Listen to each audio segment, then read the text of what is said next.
vous dit. Oui, merci. Merci beaucoup pour cette présentation.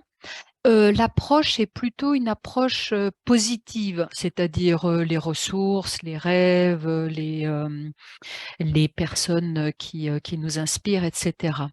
Qu'est-ce qu'il en est des peurs, des blocages, hein, donc les aspects plus négatifs? Alors, je comprends bien qu'on a pris ce parti pris, mais voilà, c'est un peu la question. Qu'est-ce qu'on fait de ça? Ou comment Mm. le revisiter, à savoir est-ce que il y a certains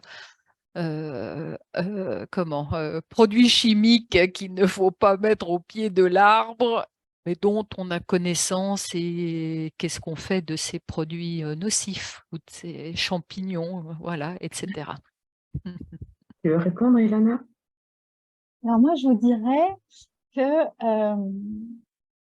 toutes ces choses-là, ça, pour moi, dans cet outil, hein, évidemment, ça fait partie des racines.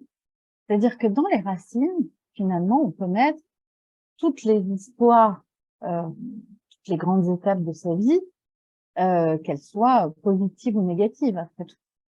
Et tout le reste va se construire sur ces racines. Donc, il ne s'agit pas de ne pas les considérer, mais peut-être de les transformer dans le récit, puisqu'il s'agit bien de ça ici, hein, de, de, de raconter son histoire peut-être différemment.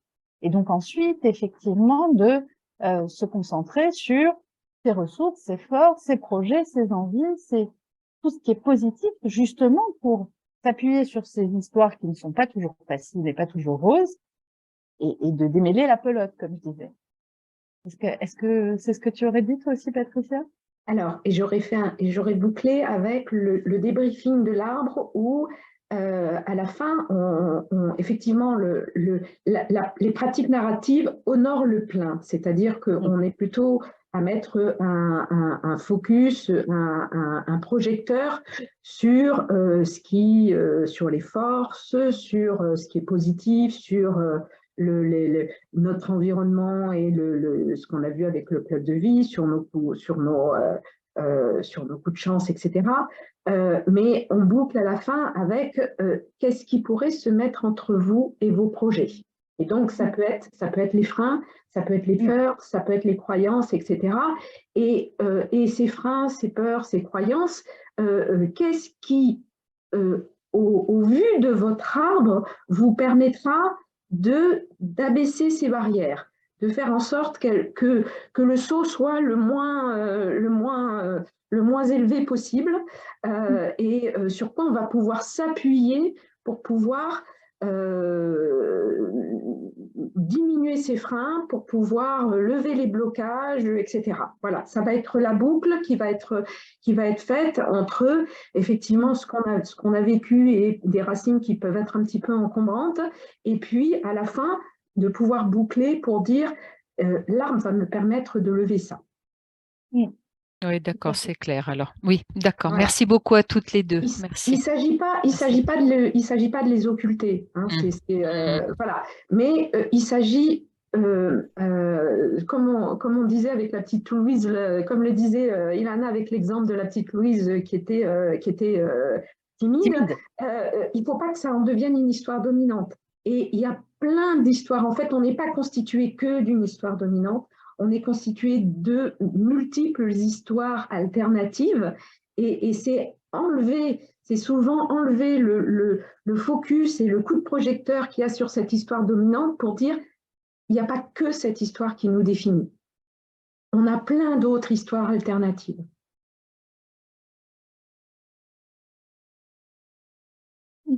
Et si je donne, je vais éclairer ça avec mon propre parcours. Le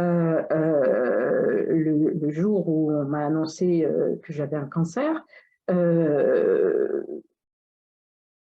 j'ai eu tendance les premiers temps à dire tu as un cancer.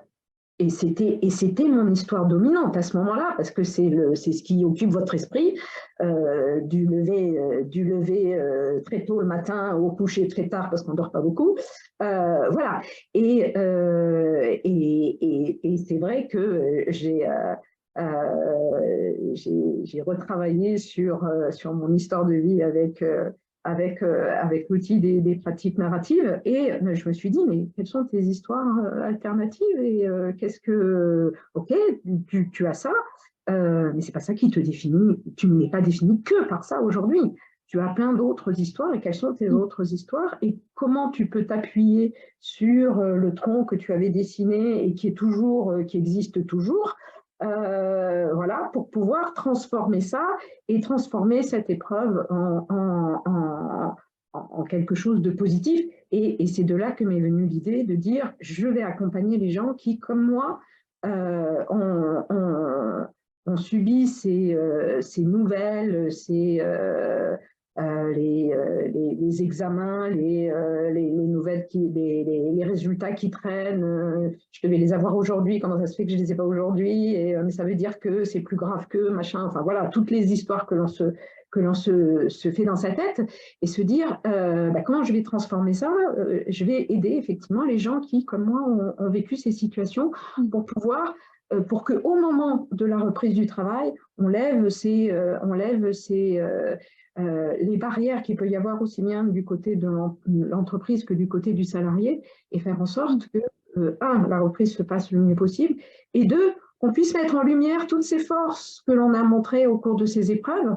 Quand on a vécu une épreuve, on l'a traversée, et on s'est appuyé sur des forces, et ces forces, il faut pouvoir leur mettre un coup de projecteur, et ne pas regarder que le pépin, que le truc qui s'est mis en travers de nous.